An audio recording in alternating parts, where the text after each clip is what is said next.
नमस्कार, मैं डॉक्टर लोकेश शर्मा, अधिवक्ता जिला एवं सत्र न्यायालय बुलंदशहर, पुनः आपके नवीन ज्ञानवर्धन हेतु उपस्थित हूँ। और आज हम चर्चा करेंगे जो लॉ के स्टूडेंट हैं, जो वकालत कर का पेशा इस समय अपनाने के लिए जो अध्ययनरत हैं और जो भिन्न भिन्न विद्यालयों में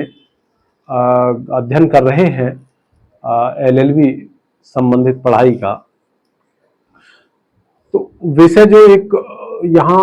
उठता है बच्चों के मन और मस्तिष्क में, उनके अभिभावकों के मन और मस्तिष्क में,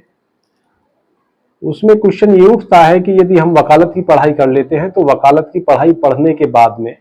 हमारा केवल और केवल एक ही मार्ग प्रशस्त होगा और वो केवल और केवल वकालत का होगा, जबकि ऐसा नहीं है। यदि हम वकालत का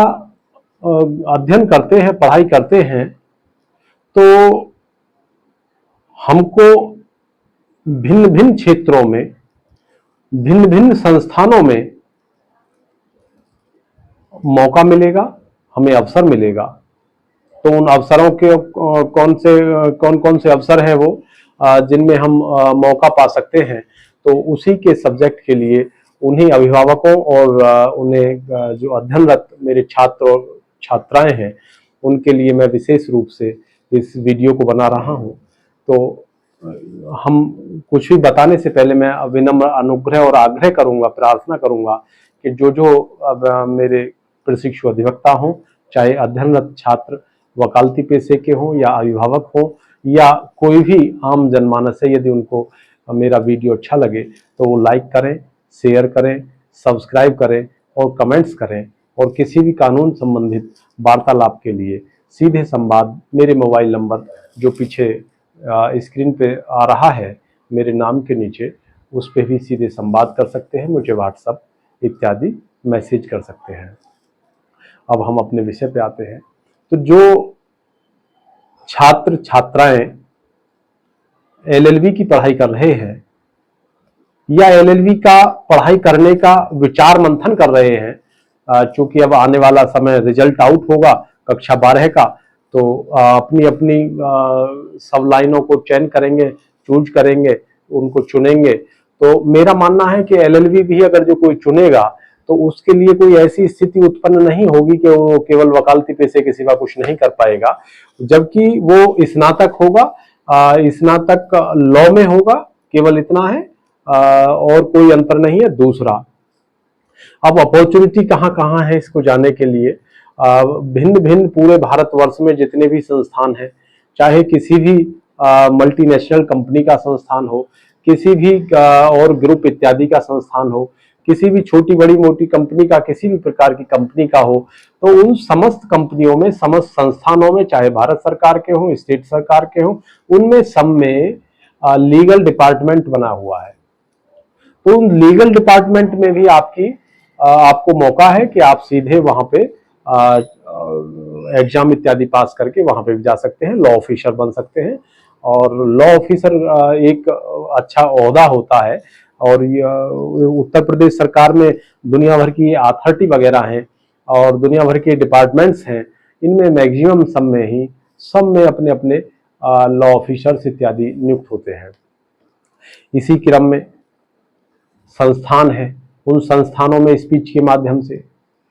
APO अगर जो कोई आप नियुक्त होना चाहते हैं, APO कहते हैं सहायक अभियोजन अधिकारी को, प्रोसिक्यूशन ऑफिसर को, तो आप उसका फॉर्म भर सकते हैं। PCSJ परीक्षा होती है जुडिशियल ऑफिसर्स के लिए, उसमें आप जा सकते हैं। आप अन्य किसी भी विधा में यदि किसी डिपार्टमेंट में भी नौकरी कर रहे हैं और तब भी आप LLB कर रहे हैं, LLB करना चाहते हैं, तो आप स्नातक तो हो ही गए हैं, लेकिन स्नातक के साथ साथ उस संबंधित विभाग में, उस डिपार्टमेंट में आप अपना एक अच्छा ओहदा कायम कर सकते हैं। आप किसी भी सर्विस में सीधे परीक्षा दे सकते हैं, किसी भी एग्जाम दे सकते हैं, किसी का भी, जहां पे स्नातक सब्जेक्ट का को प्रेफरेंस दिया गया है या उसमें योग्यता में शामिल किया गया है। तो उसमें आप लॉ के स्टूडेंट हैं, लॉ के स्नातक हैं, तो आप वहां भी जा सकते हैं।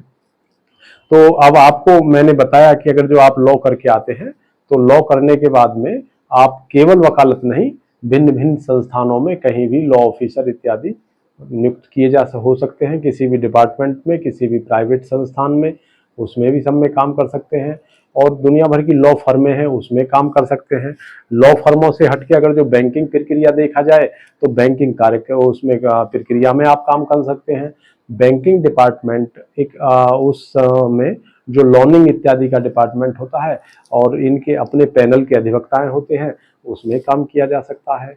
और इससे हटके अथॉरिटी वगैरह होती हैं, इसमें सब जगह निकलती हैं, इसमें भी सब माननीय उच्च न्यायालय इलाहाबाद में अगर जो कहीं देखा जाए तो वहाँ बाबू जो पोस्टिंग इत्यादि किसी का अगर जो होगा वहाँ पे माननीय उच्च न्यायालय में, तो ट्रेनी लॉ वगैरह के लिए वहाँ भी सब लॉ के लिए जा सकते हैं। और जिला विधिक सेवा प्राधिकरण में है, इसमें भी सब लॉ की आवश्यकता पड़ती है। तो ऐसे पूरे भारतवर्ष में अनेक ऐसे संस्थान हैं जहाँ पे इनकी पूर्ति करने हेतु लॉ योग्यता, शैक्षिक स्तर हमारा लॉ होना आवश्यक है। तो ऐसे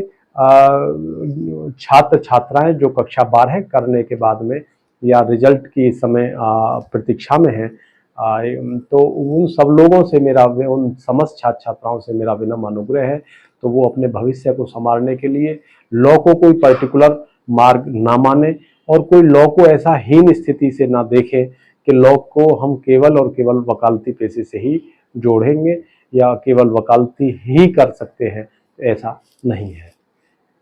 पुनः आपका सभी का हार्दिक आभार, अभिनंदन, नमस्कार।